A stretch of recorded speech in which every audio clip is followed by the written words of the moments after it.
Barra de Opinión presenta.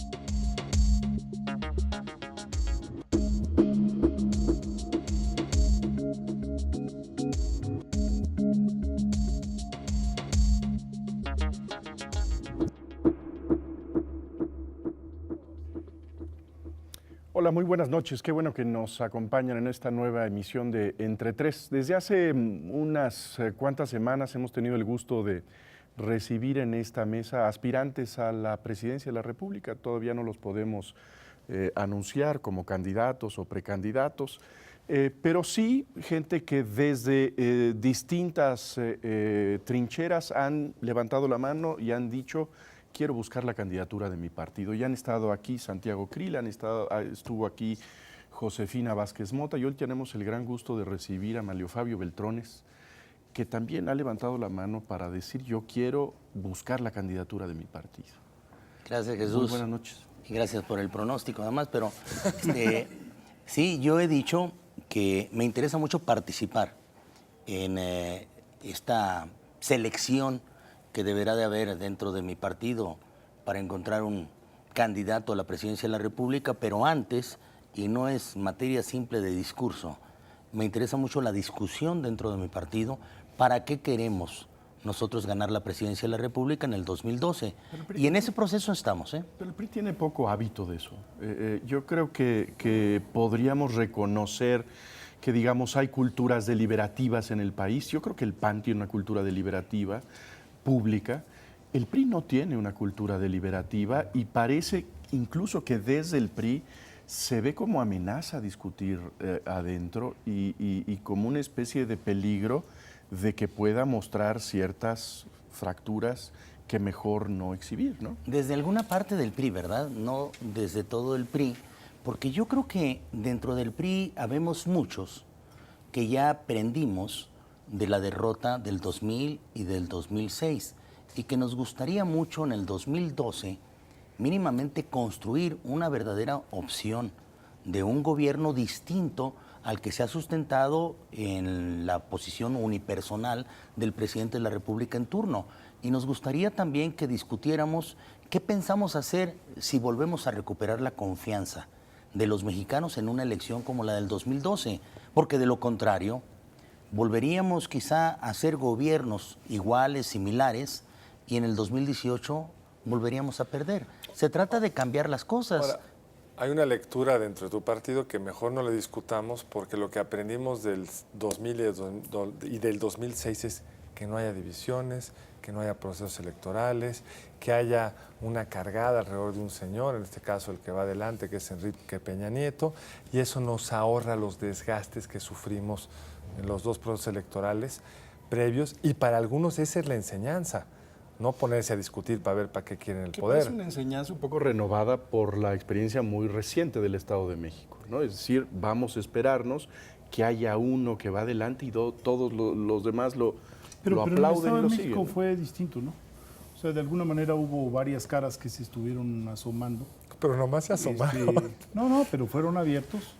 Y lo interesante es que al final del proceso estos rostros estuvieron junto al candidato vencedor. Es decir, tampoco simplifiquemos, hagamos una caricatura de que sigue siendo igual. De hecho, lo que le quería preguntar a Manlio es: hubo una declaración tuya esta semana que tiene que ver con la forma. Antes de irnos al fondo, que me parece que es lo que más espacio nos puede ocupar, hiciste una declaración dura contra Peña Nieto, diría yo, y dura contra los grupos que después de la elección se aproximaron de manera espontánea, aparentemente, a brindar su apoyo a este aspirante. Tú dijiste no a la cargada. Sí. ¿Qué nos puedes explicar de esto? A ver, primero, yo creo, Carlos, que tienes toda la razón. Hay quienes dentro del PRI todavía piensan en hacer un análisis que lo único que realmente nos puede ayudar a ganar la presidencia de la República es que no nos dividamos. Cuestión que estoy seguro que lo vamos a lograr. ¿Por qué? Porque dentro del PRI pues tenemos quizá no nada más una escuela, sino un profesionalismo que nos puede llevar a no dividirnos siempre y cuando sepamos a dónde vamos. Porque si no sabemos a dónde vamos, pues lo más probable es que nos dividan entonces las pasiones, las ilusiones y las obsesiones personales. Que eso es lo que a mí me gustaría que nos blindáramos. Pero sí existe esa corriente que dice no hagan olas, vamos muy bien.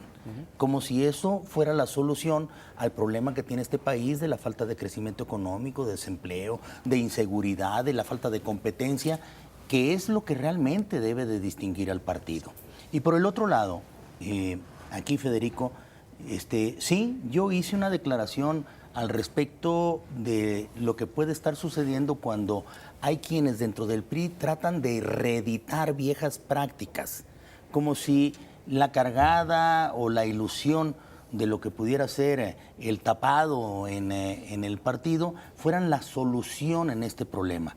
Yo identificaría en el éxito que se tuvieron en las elecciones, sobre todo me concentro en el Estado de México, sí, a un excelente trabajo del gobernador Enrique Peña Nieto. Yo lo he dicho y lo repito, es un gobernador exitoso y por ello popular. Pero esto no nos debe de confundir de que con esto es suficiente como para que nosotros ganemos las elecciones del 2012. También le tenemos que decir a muchos de los que no son simpatizantes o militantes del PRI que sabemos qué es lo que queremos.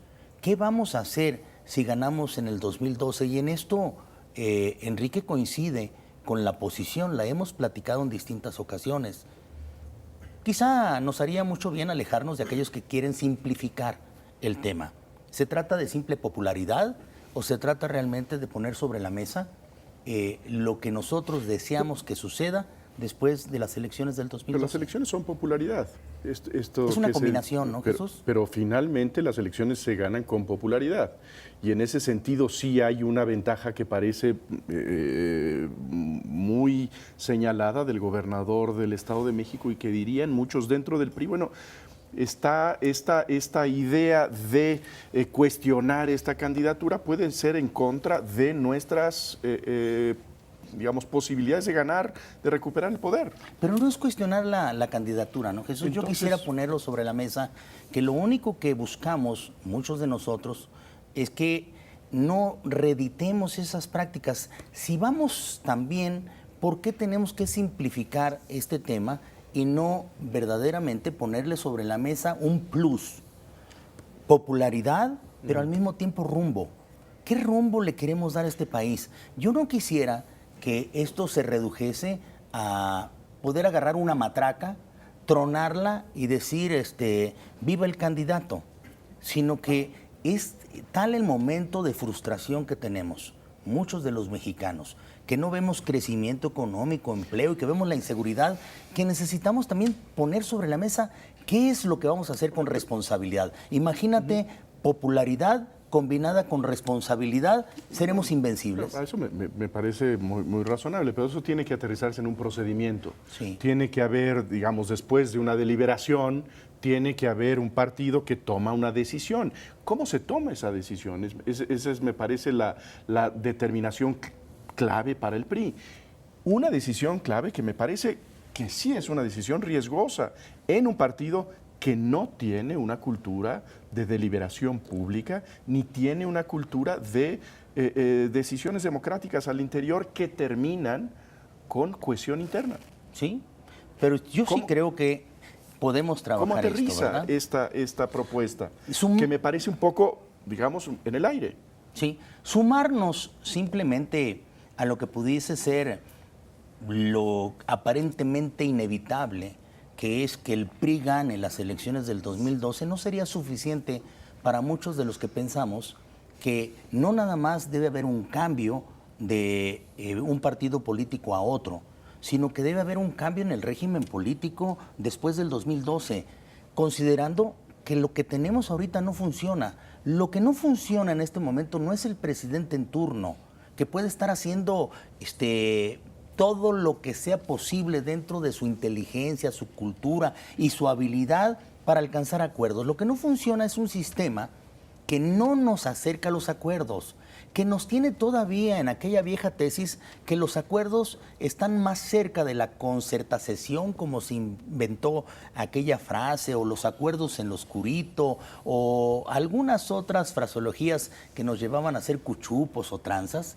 que de la necesidad verdadera de acordar entre los partidos políticos. Esto es lo que es necesario que discutamos, porque de no ser así, seguiremos con una cultura de que el que gana gobierna y gana todo, y el que pierde se queda fuera y pierde todo. Eso es lo que nos hace alejarnos de los acuerdos. Yo creo que ese es un tema muy importante que a lo mejor podríamos desmenuzar mejor un poco más adelante, pero tratando de entender la tensión que noto en tu planteamiento, que por un lado parece que estás dando ya por un hecho que va a ser Enrique Peña Nieto y que de lo que se trata es saber para qué quiere la presidencia, pero al mismo tiempo tú quieres ser uno de los candidatos a ser considerado. Es decir, cuando hablas de que no basta la popularidad, no estás hablando porque no le basta a Peña Nieto, sino no basta para quien quiera ser el candidato y tú te estás proponiendo como el candidato. Tú piensas distinguirte de Enrique Peña Nieto a través de tu capacidad de construir un programa y un proyecto aterrizado con condiciones concretas en las reformas más difíciles. ¿Estoy en lo correcto en identificar esto? Sí, cómo no, Carlos. A mí me gustaría mucho participar en una elección presidencial. Eso es innegable y lo he manifestado en distintas ocasiones. Pero antes, insisto, me interesa empujar esa discusión dentro del PRI, esto a lo que no estamos acostumbrados y que, por cierto, es una propuesta que viene, no es novedosa, la traemos desde 1970. Don Jesús Reyes Heroles la tenía y obviamente fue saludada con un destape y una cargada. Eso fue lo que sucedió. Pero es muy revelador hasta eso, acercarnos senador, a perder las elecciones en el 2000 y volverlas a perder en el 2006 por falta de propuesta. Pero eso es muy revelador, digamos, esta idea de Reyes Heroles, de primero un programa, después la persona, finalmente queda derrotada por una maquinaria política en donde se impone un candidato y después a ver cómo se inventa un programa político. Yo lo que quisiera preguntarle es si el PRI tolera la definición política. Si puede ese bicho tan extraño que es el PRI, que ha vivido de la indefinición, de la capacidad de capturar todos los intereses, las ideas más diversas, si puede arriesgar la apuesta de definirse. Yo creo que no. Bueno, yo tengo un poco más de experiencia dentro de la política partidaria priista y yo creo que sí. Yo creo que hay que intentarlo porque hay muchos a quienes les suena extremadamente lógico que hagamos un proceso de esa naturaleza y que nos apartemos de manera definitiva de lo que puede ser lo tradicional.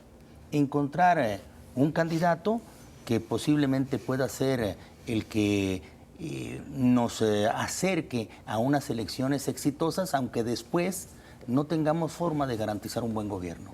Pero yo estoy más que convencido de que, porque lo he platicado dentro de mi partido, de que lo vamos a hacer y que esto va a beneficiar mucho al PRI y a los candidatos exitosos. Ahora, antes de entrarle al fondo de los planteamientos que has hecho incluso en el periódico y en múltiples entrevistas, a mí me gustaría detenerme un poco todavía en la forma. ¿Hay algo rescatable de lo que se hizo en el 2006? Aquel experimento en donde se hizo una encuesta interna a los periodistas, una encuesta abierta a la opinión pública, o cómo te imaginas esta designación que no pase por la cargada?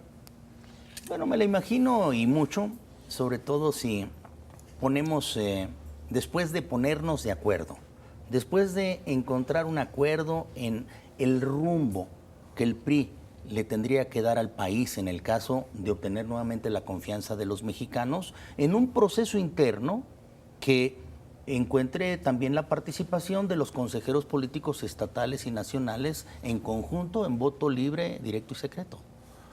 Ahora, regresando al tema que mencionaba Jesús, de un partido que difícilmente quiere correr riesgos respecto a qué quiere hacer, lo vimos muy claramente previo a la elección del Estado de México. Una elección que ahora sabemos que se ganó con 30 puntos, pero la encuesta decía que iba a ser 20, 25, muy cómoda. Y el PRI tuvo que meter en la congeladora reformas que no tienen nada que ver con lo local. El caso más extremo es una reforma laboral propuesta por la fracción de los priistas en la Cámara de Diputados que decidieron retirarla para no contaminar la elección. ¿Por qué contaminaría una reforma laboral en materia federal, que además no tocaba a los sindicatos. ¿Cómo contamina una elección local? No estamos como atrapados en que cada vez que hay un proceso, el que sea, no se puede tomar ninguna decisión porque al interior del PRI hay algunos que no están muy cómodos y mejor no decidamos y adelante. Tú sabes, Carlos, que yo no estoy de acuerdo con esa estrategia. Tan no estoy de acuerdo que dentro del Senado y de manera unánime la fracción parlamentaria del PRI votó todas estas reformas que se fueron en calidad de minuta a la Cámara de Diputados. Creo que ahí de manera legítima se hicieron una serie de adecuaciones logísticas electorales que indicaron que quizá esto debería ser uno de los procedimientos para alcanzar un triunfo electoral, no lo puedo negar. Pero también te quiero decir que en buena parte traíamos en el Estado de México, debido al buen trabajo del gobernador, a la buena selección del candidato que hizo el PRI, una ventaja que nos hubiese dado la garantía de que, no obstante que pasen todas estas reformas, no pasaba nada en los resultados electorales. Sobre todo considerando la equivocación que tuvieron los partidos que estaban en competencia, me refiero sobre todo al PRD y al Partido Acción Nacional, que reeditaron candidatos de hace 18 años y un PRI que le respondió con un candidato novedoso y un candidato también con resultados, un hombre inteligente y capaz de demostrar que sabía cómo gobernar uno de los principales municipios del Estado de México, que era Ecatepec.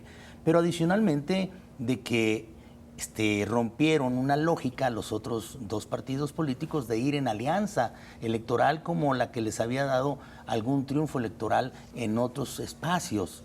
Teníamos nosotros suficiente libertad de movimiento como para haber llevado a cabo las reformas en ese tiempo sin afectar los resultados electorales que teníamos. De acuerdo, pero hay corrientes dentro de mi partido. Nosotros no somos tan monolíticos como algunos pensarían, pero tampoco somos suicidas. Nos vamos a poner de acuerdo y nos vamos a poner de acuerdo en que el país necesita un nuevo rumbo, un rumbo que reconstruya en buena parte las posibilidades del crecimiento económico, el empleo y la seguridad, y también en quién es el que a la cabeza podía garantizarnos un mejor triunfo electoral.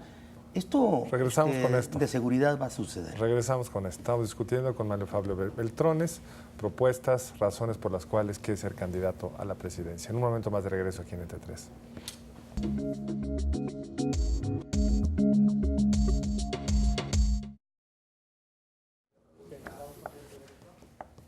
Tío, creo, ¿no?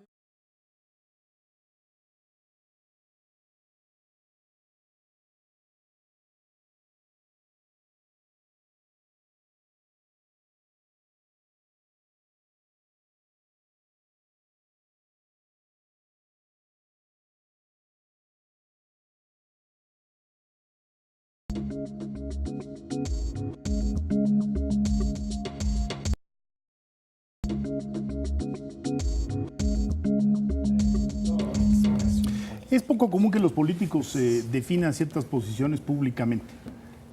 Hace algunos meses apareció un artículo firmado por Mario Fabio Beltrones diciendo ¿para qué queremos el poder? Me imagino que eso va a haber generado algunas rispideces dentro de tu partido, pero hacías cuestionamientos muy concretos. De hecho, de alguna manera también te respondías, decías ¿para qué queremos el poder?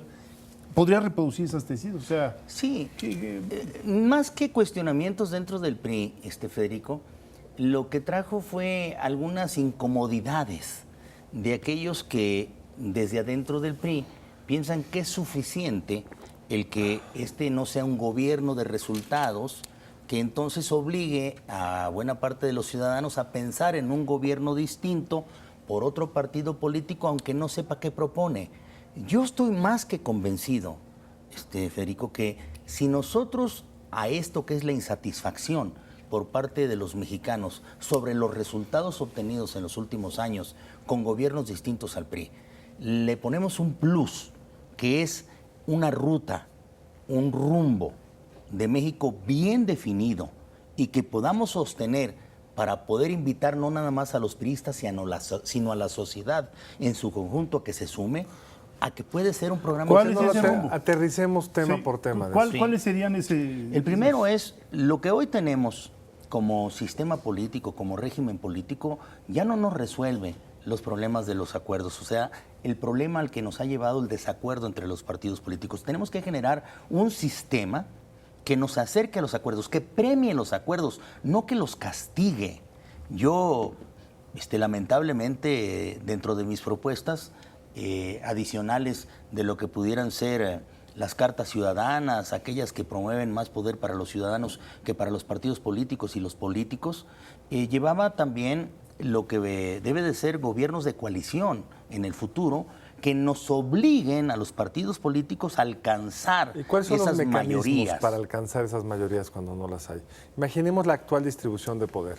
¿Cuáles serían esas nuevas reglas que hubieran permitido esos acuerdos? Bueno, hay quienes proponen que estas mayorías se alcanzan a través de una segunda vuelta electoral, con la cual yo no coincido. Eso es sobre representar a Hay otras más que dicen que con una cláusula de gobernabilidad, con las cuales se puede alcanzar rápidamente. Que eso, para ponerle nombre y apellido, es lo que propondría el gobernador del Estado de México. No sé, y yo creo que es un gobierno de coalición el que nos obliga en su momento, puesto en la Constitución, que es obligatorio el que quien gane las elecciones busque ese apoyo en el Congreso que le permita gobernar a futuro. Pongo el ejemplo. Si no hay quien gane, como sucedió en el 2006 con más del 37%, pues necesariamente tenga que buscar un aliado no para ganar las elecciones, sino para gobernar el país. Porque buscar alianzas electorales se ha vuelto tradicional, pero después no saben cómo gobernar. En cambio, los gobiernos de coalición te llevarían a eso. ¿Por debajo de 50? O sea, Sí, claro. si no tienes 50, Pero Tú ¿cómo? tendrías Coalición tú obligatoria. tendrías una mecánica en la Constitución. ¿Cómo cuál? Pero Puedes explícanos la volar. mecánica. A ver, puedes volar a la tradicional y opcionalmente irte al gobierno de coalición. Es como si te ponen un 757 año 2012 y te suben al avión y tú dices, bueno, es que como yo volé en la Segunda Guerra Mundial, yo sé cómo llevar este avión. Y te pueden decir, pero usted trae por ahí unas computadoras y también unos radares que podría utilizar. Y dice, no, a mí me sale mejor naturalito. Dice, bueno, usted lo puede volar naturalito, pero trae 500 gentes de pasajeros, ¿eh? También lo puede volar por instrumentos, que es lo más lógico y lo más moderno, y hacer un acuerdo con los otros partidos políticos para definir las 5, las 6 políticas que deban de comprometerse entre unos y otros por los próximos 3 ¿Y años. si no se ponen de acuerdo? Yo creo que sí se van a poner de acuerdo. Pero aquí, por ejemplo, el PRI tiene una responsabilidad importante en esta falta de acuerdos en la última década. Los gobiernos panistas han tenido, digamos, distintas iniciativas, incluso ha trascendido que el presidente Calderón se acercó con intenciones de invitar a gentes de su partido para integrarse a su gobierno, y es el PRI el que dice, nosotros no queremos meternos a esa sala de pilotos, queremos que la responsabilidad del gobierno sea en exclusiva del presidente Felipe Calderón, y en ese sentido me parece que también hay una carga de responsabilidad del PRI que en mucho ha apostado al fracaso Pero de los gobiernos adversarios. Jesús, porque es importante el ponerlo dentro de su contexto. Yo lo viví, ese tema, cuando el presidente electo, Felipe Calderón, reconociendo en el 2006 que no le era suficiente el 37% para gobernar, nos invitó a platicar a Mariano Palacios Alcocer, que era el presidente del partido, a Emilio Gamboa Patrón, que era el coordinador de la bancada en Cámara de Diputados, y a mí, coordinador de la bancada en Cámara de Senadores, e hizo un planteamiento de esa naturaleza. La respuesta de Mariano Palacios fue, además de lógica, inteligente, muy correcta.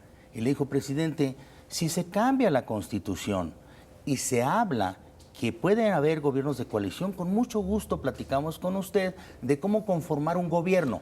Pero mientras sea voluntarista, Jesús. Pero no lo prohíbe a ver, la pero mientras sea Es una voluntarismo excusa jurídica en donde, digamos, la voluntad y la capacidad política puede estar por encima de una constitución que no necesita establecer están permitidas las coaliciones. Evidentemente que puede el presidente de la República pactar con un partido distinto al suyo una serie de carteras y firmar con un puede partido pactar distinto como lo al suyo hizo un con acuerdo. el Sindicato de Trabajadores de la Educación, y no creo que sea lo más conveniente.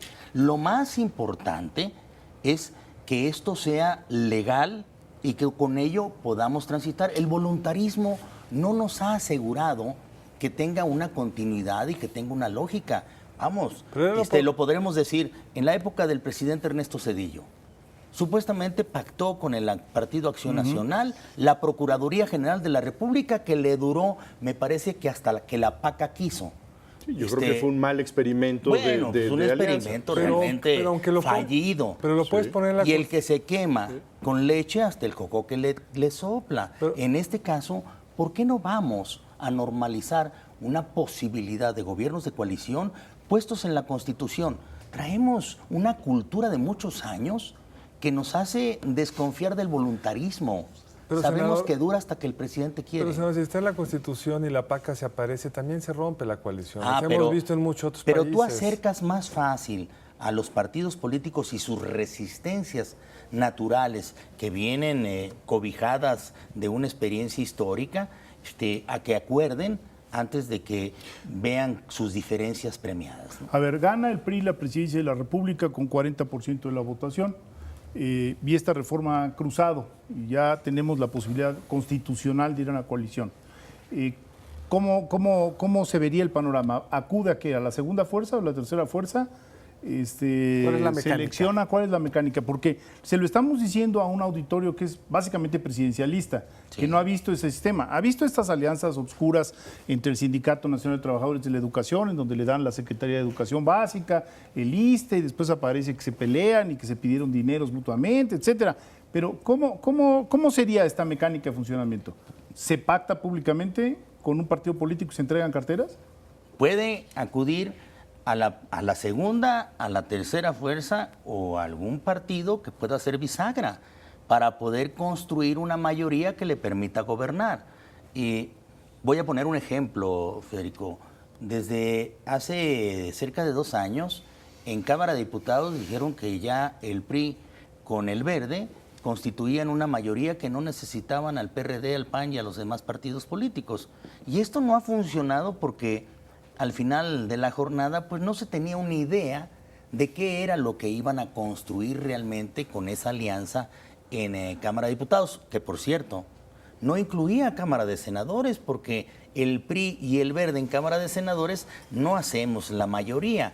Había una estrategia fallida al anunciar, ahora sí somos mayoría en Cámara de Diputados. Lo dijo la presidenta del PRI. Pues, pero fue una estrategia fallida.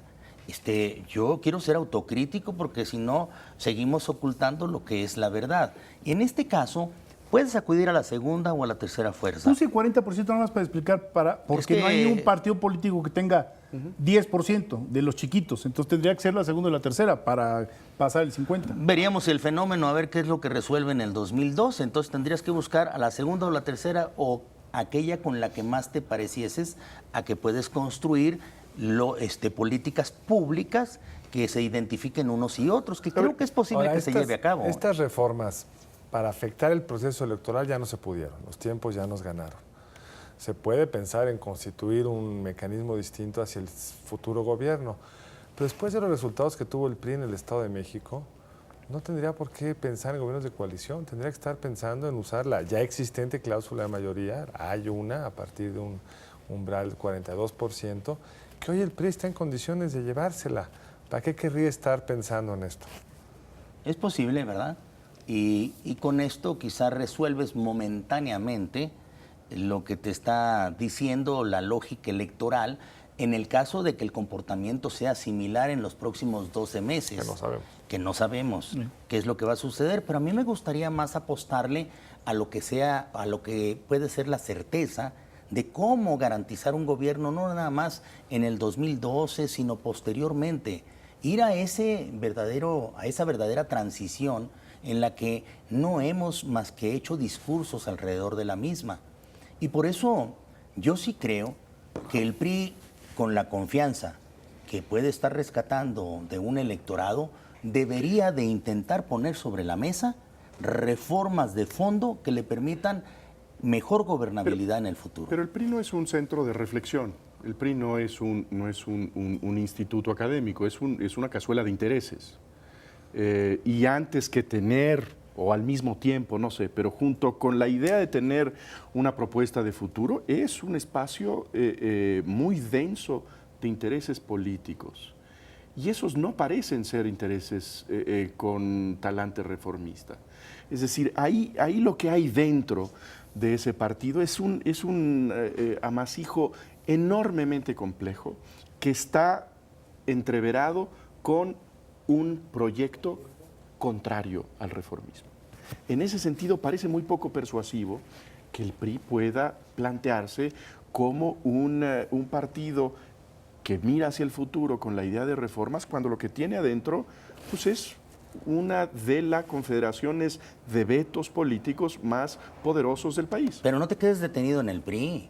Bueno, cuando volteas a ver otros partidos políticos... Estamos hablando con usted, después Pero cuando ves otros partidos políticos te vas encontrando igual o superiores dificultades, sobre todo con algunos de los participantes que creen. La matriz de los vetos que padecemos es herencia del PRI. Sobre todo con algunos de los personajes que creen que esto se resuelve cuando ese se siente en la silla, como si fuera de mágico o elemental de habilidad. Y este no es un juego de habilidades, este es un asunto de sistema, de instituciones. Pero de grupos de interés también. Y esos grupos de interés están fundamentalmente representados en el PRI. Digamos, la reforma laboral que este país necesita, donde están las mayores resistencias son en el PRI, porque son donde están los principales sindicatos, y la maestra también Carlos, van a salir esas reformas. Como también yo voy a empujar, y muchos priistas están empujando, las reformas a los órganos reguladores, que por cierto parece que son pocas, pero no. Darle independencia a los órganos reguladores te hace en tres de los elementos más importantes para el crecimiento económico posible que podamos verdaderamente superar esta mediocridad en el crecimiento económico. El tema de la competencia económica puesta en un órgano independiente del Estado mexicano y no del gobierno en turno. El tema de las telecomunicaciones puestas en un órgano independiente y no un órgano simulador de la regulación. Y el tema de la energía. Bueno, no, pues ya si le le está haciendo estamos... usted anuncio al libro reciente de Carlos Elizondo.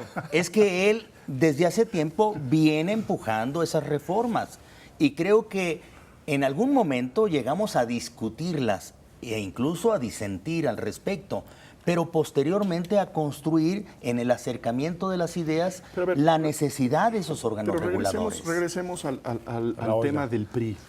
¿Qué es el PRI? Porque yo creo que podemos tener una idea, digamos, con todo lo simplificada que pueda ser, de qué es el PAN, y podemos saber cuál es la posición del PAN en materias tan elementales, pero tan clarificadoras de la ideología como el aborto. Y sabemos lo que en general los perredistas piensan de ese asunto. ¿Podemos hacer esa pregunta y encontrar una respuesta en relación con el PRI? A lo mejor lo podemos poner en extrema lógica. El PRI es un partido político que gobernó por más de 70 años, que perdió la presidencia de la República, que está en posibilidades de volver a ganar y que muchos de nosotros pensamos que se puede instalar como verdadero partido político que gane y pierde en el futuro, siempre y cuando ponga sobre la mesa qué piensa de cómo hacer las cosas de manera distinta. ¿Qué piensa el PRI en materia del aborto?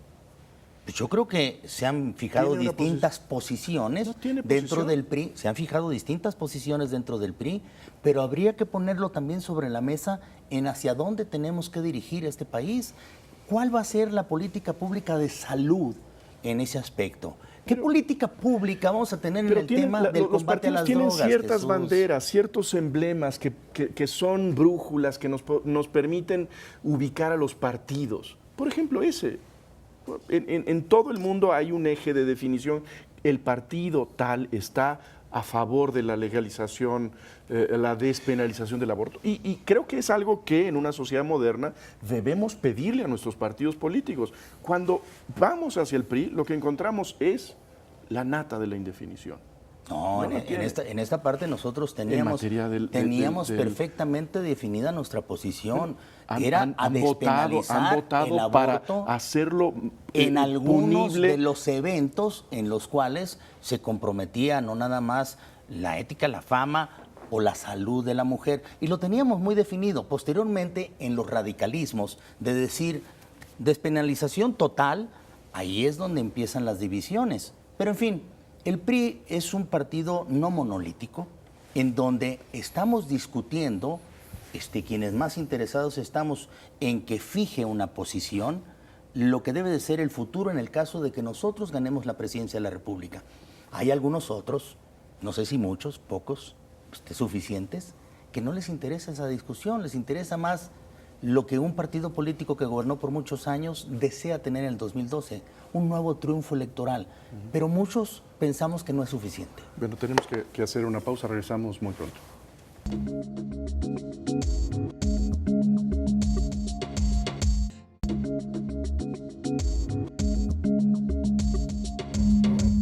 Estamos de regreso con el senador Beltrones discutiendo, bueno, ¿qué quiere el PRI? ¿Para qué quiere el PRI el poder? Energía. ¿Petrobras o no Petrobras? Es un modelo sencillo. La izquierda en Brasil cree que hay que abrir, competir. Tú, tu partido, ¿dónde están? Sí, yo creo que gana la posición de un Pemex distinto al que conocimos y que está intentando romper viejos tabúes, que por cierto lo hicimos con la última reforma, que a muchos les parece insuficiente, en materia petrolera, pero que en realidad liberó a Pemex de viejas prácticas, sobre todo de dependencia del gobierno federal en materia de compras, de adquisiciones, de libertad en algunas otras áreas que no se le permitían a Pemex funcionar como una empresa pública moderna. El ejemplo de Petrobras, competencia en exploración y producción, ¿sí o no?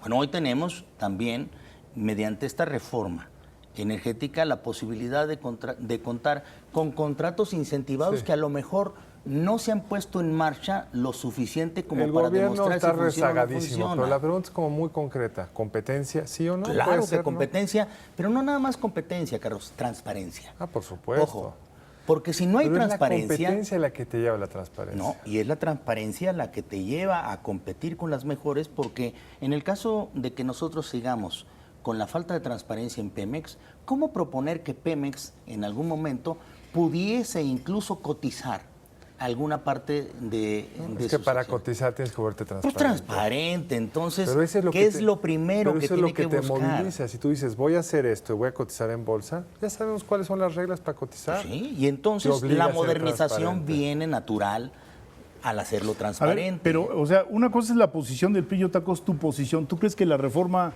fue suficiente? No. ¿O tú impulsarías...? Pero fue tan importante, Federico, que nos puso en posibilidad de discutir una reforma todavía más adelante. Rompió tabúes, viejos tabúes entre unos y otros, nos hizo coincidir hasta con el PRD y su posición fundamentalista de algunos de sus héroes ahí carismáticos que se encuentran todavía en competencia, y tratar de acercarnos a lo óptimo de Pemex. Creo que no hemos terminado esa modernización, y esa modernización pasa también por la aceptación del gobierno en turno de que debe de dejar en libertad a Pemex para poder actuar de mejor manera. Pero para que Pemex pueda salir de Hacienda, necesitamos una reforma fiscal y hacendaria. Es lo que dice, ya que tocas el asunto hacendario, tú hiciste una propuesta hace algunos meses muy concreta de reforma hacendaria. Y no prosperó porque decían que no salían los números, que no era suficiente lo que proponías para eliminar el YETU y poder avanzar. ¿Qué dirías después de esa experiencia? De que esa discusión apenas estamos a punto de darla cuando presenten el paquete económico la Secretaría de Hacienda, que lo sostendrá simplemente en su dicho de que debe de mantener el YETU, aunque a todos nos tengan inconformes al respecto, y que ha significado mayor recaudación, cuestión que no pondría en duda, pero no la mejor forma de recaudación, y que puedo demostrarles con números sobre la mesa, y estaremos listos en el Senado de la República, de que la propuesta de reforma hacendaria que nosotros ponemos sobre la mesa no nada más simplifica, moderniza, busca acabar con la economía informal, sino que también recauda más. Entonces ya sería, regresando a la discusión del YETU, no quitar el YETU, sino hacer una reforma fiscal que genere Hay que hacer un solo impuesto, un hombre. ISR, Hay que simplificar. sin exenciones. Sí, claro. Bueno, pues, No, y Acabar además con los privilegios, que ese es uno de los ¿Dónde puntos firmo, más licenciado? importantes. Se Bueno, tocaba es un que la punto ahí. reforma que yo pongo sobre la mesa busca acabar con los privilegios y también normalizar la economía informal. Se tocaba ahí un punto importante que en tu partido parece que genera urticaria, que es generalizar el IVA, es decir, tratar de ir a la generalización del IVA. ¿Por qué? Porque al fin y al cabo eso combatía la economía informal. ¿Tú crees que tiene alguna viabilidad en los próximos meses esta discusión? Bueno, el planteamiento está firmado por todos los senadores del PRI, unánimemente lo firmaron. Con esto, al enviarlo nosotros a Cámara de Diputados, les decíamos, en el caso de que ustedes nos regresen votado favorablemente este planteamiento, nosotros estamos listos para votarlo. Por cierto, en este tema de la generalización de los impuestos, creo que ya hay muy pocos que se resisten.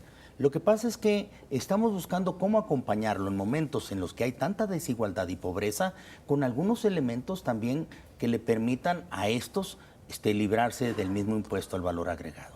Ahora, Una canasta básica. bueno, eso estaba en la propuesta tuya y estuvo en propuestas previas que no fueron aceptadas. Bastante básica, ¿eh? Porque En cuanto la abres, ya en no el sirve tema para de nada. medicinas no se necesita hacer tanto, ¿eh? La verdad es que el 80% del mercado, si funcionase bien el sistema de salud como lo tenemos, está cubierto. Y en alimentos son unas cuantas para Así que es. realmente llegue a donde quieres llegar. A ver, otra pregunta muy concreta, porque estás realmente respondiendo por ti, tu partido creo que anda por otro lado. Pero para Bueno, que no se inició así la plática con Jesús de por qué Pero a ver, pero en un tema. está queriendo usted ¿Libertad participar? sindical o no? ¿Perdón? Libertad sindical. Hoy en México tú para ser maestro tienes que estar en el sindicato, te tienen que descontar las cuotas y no sabes nunca dónde va a ir ese dinero. Hay reformas que lo pueden solucionar, que es los miembros del sistema educativo pueden o no estar en el sindicato, que no sea obligatorio y que la cuota tampoco sea obligatoria. ¿Cómo te Yo planteas voy frente a más ese bien tema? por la transparencia en los sindicatos. Que siga siendo obligatorio. Y estoy convencido de que desde hace mucho tiempo está estudiado el elemento de tipo gremial de muchos de ellos para defender sus derechos. Pero es importante que la transparencia venga también en la vida sindical. Bueno, pero el tema concreto de la libertad sindical, el hecho de que una persona pueda en ese caso dar clases sin la pertenencia a un sindicato, que creo que es una ecuación muy distinta, el de la libertad sindical y de la transparencia sindical. Me parece muy positivo que defienda la transparencia sindical.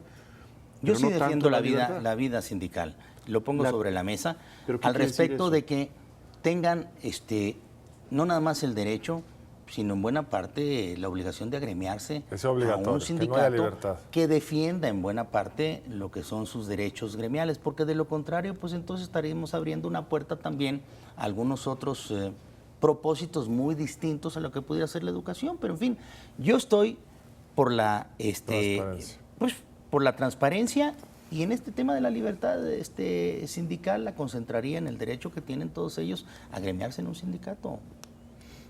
Ahora, mencionaba usted, y yo estoy de acuerdo, que hay que generar instituciones fuertes, autónomas, pero con dientes.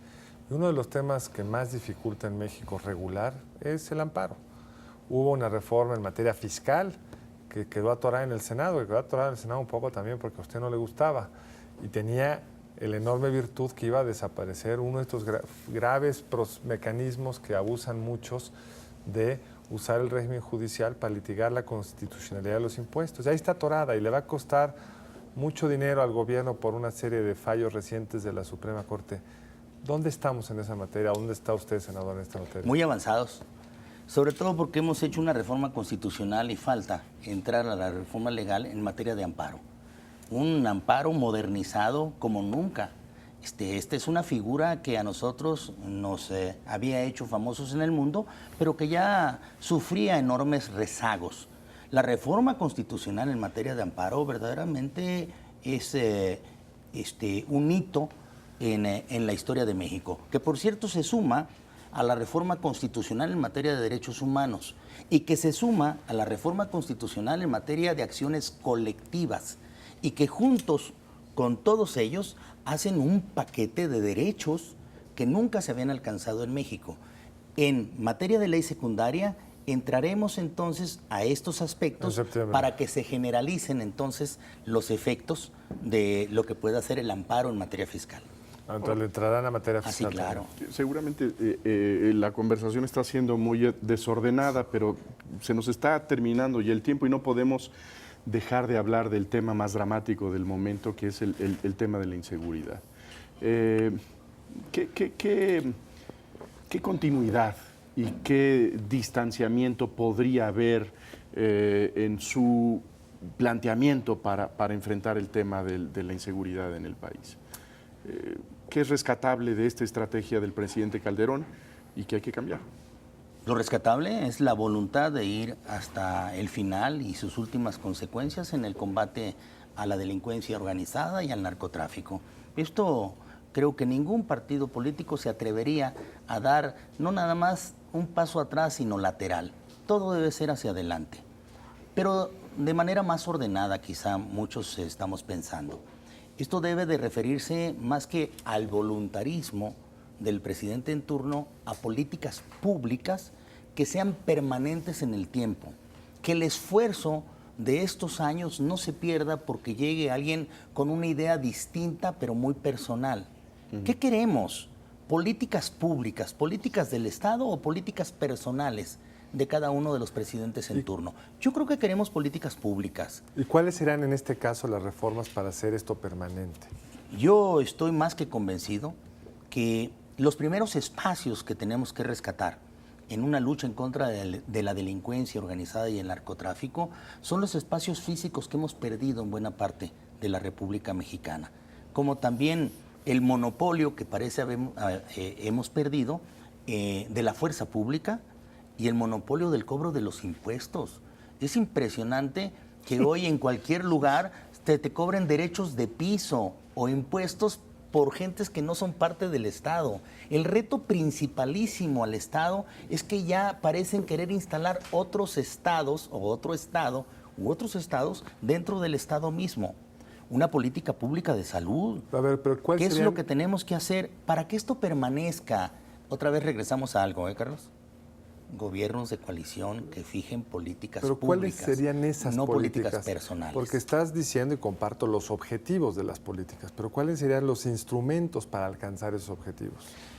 Yo estoy más que convencido y lo hemos discutido en los lugares en donde se nos ha querido escuchar, incluido el presidente de la República, que no es suficiente, aunque sí necesario, tener una policía mucho más capacitada para poder enfrentar estos temas de seguridad pública, sino una fiscalía sumamente fuerte que permita que todas las acciones de carácter policíaco e investigación terminen por combatir algo que nos hace mucho daño, la impunidad. En este país, si algo nos hace daño, es la impunidad y la falta de transparencia. Ahora, Una pregunta muy concreta sobre la Ley de Seguridad Nacional que de alguna manera fue gestada en el Senado de la República, salió del Senado de la República y ha sido detenido en la Cámara de Diputados. Y lo que dicen algunos diputados es que tenía demasiadas imperfecciones y que por eso ha sido detenida. Sin embargo, bueno, las presiones están ahí para aprobar y tener una nueva Ley de Seguridad Nacional. A mí me gustaría mucho que perfeccionaran todas las minutas que el Senado mandó a Cámara de Diputados, pero que ya las saquen. Y las saquen perfeccionadas. Pero si la perfección que quieren intentar en la Ley de Seguridad Nacional es darle facultades de policía al ejército y combinarlos con facultades al ejército de policía, entonces no nos vamos a entender. Yo creo que el ejército y las Fuerzas Armadas han hecho un gran sacrificio que es de aplaudirse y reconocerse. Para ellos, el mayor de nuestros respetos.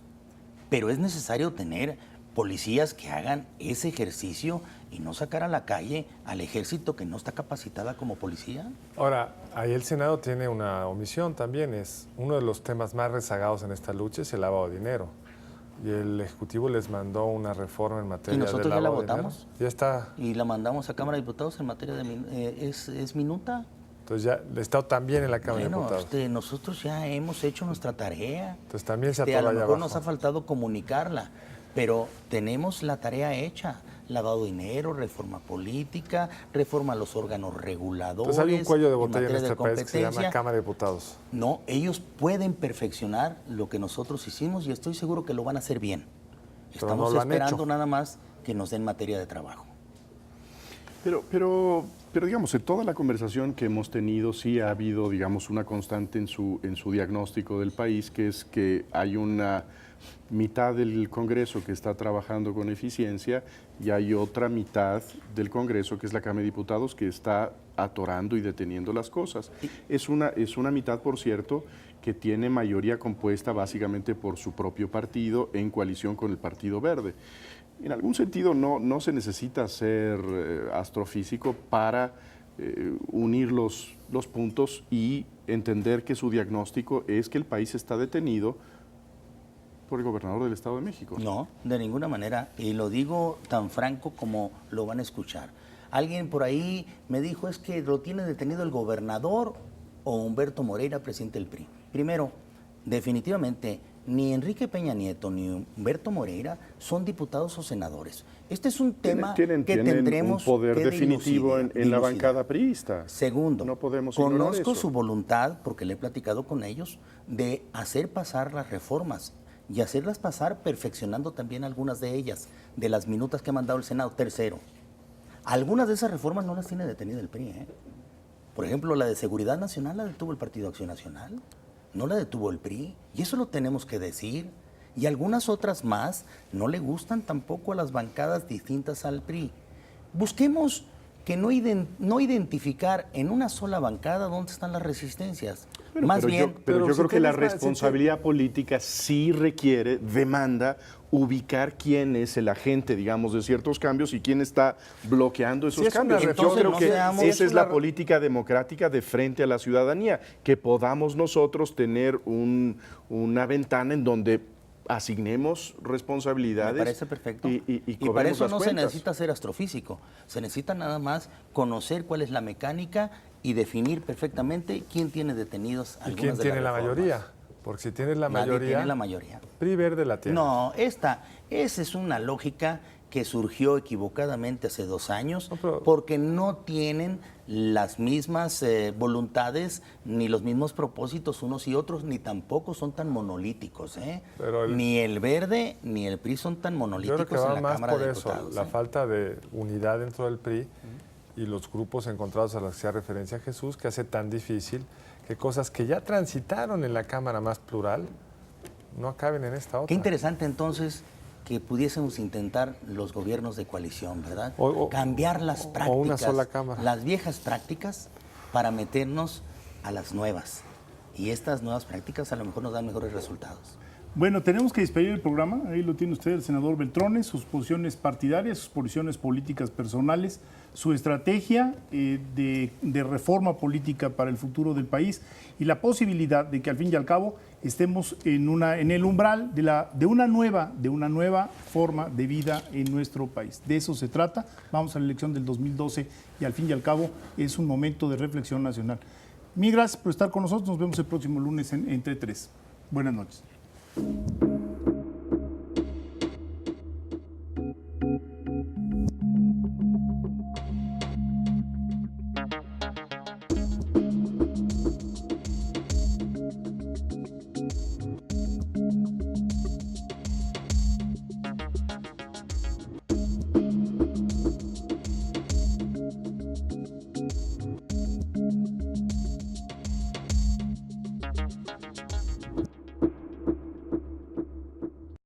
Barra de Opinión presentó.